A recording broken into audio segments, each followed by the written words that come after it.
আসসালামু আলাইকুম। BD travelling থেকে আপনাদের সবাইকে জানাচ্ছি অনেক অনেক শুভেচ্ছা এবং অভিনন্দন। বন্ধুগণ, আজকে চলে আসলাম আমরা দুবাইয়ের বুর্জ খলিফাতে। তো আপনারা দেখতে পাচ্ছেন বুর্জ খলিফার পাশে যে লেক আছে, সেই লেকের এখানে প্রচুর দর্শক। তবে একটা বিষয় আপনাদের জানিয়ে রাখি ভিউয়ার্স, আপনারা দেখতে পাচ্ছেন যে সুন্দর ওয়াটারফলের এখানে কি সুন্দর কিছুক্ষণ পরপরই অনুষ্ঠান হচ্ছে। তবে এইটা প্রতি 20 মিনিট পর পর তারা এখানে মিউজিক ওপেন করে। মিউজিক ওপেন করার পর যে বুর্জ খলিফার পাশে যে লেক আছে, সেই লেক থেকে এই জলরশ্মি দিয়ে খুব সুন্দর অনুষ্ঠান আয়োজন হয় এখানে।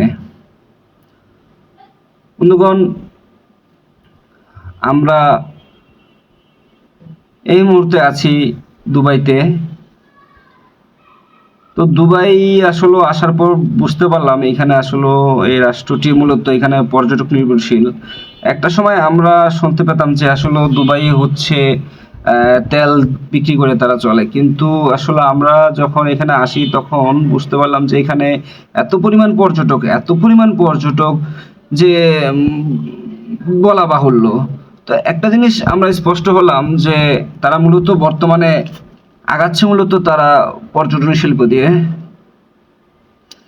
তা আমাদের খুবই ইচ্ছা ছিল বুর্জ খলিফাতে উঠবো, কিন্তু খুবই দুঃখজনক বিষয় ছিল যে আমরা একটু লেট করে আসি, এবং লেট করে আসার কারণে আসলে ওই দিন বুর্জ খলিফাতে উঠতে পারিনি আমরা। কারণ যে টিকিট যে কাউন্টার ছিল সেই কাউন্টার অফ হয়ে গেছিল। তো আমরা ইনশাল্লাহ পরবর্তীতে আমরা বুর্জ খলিফা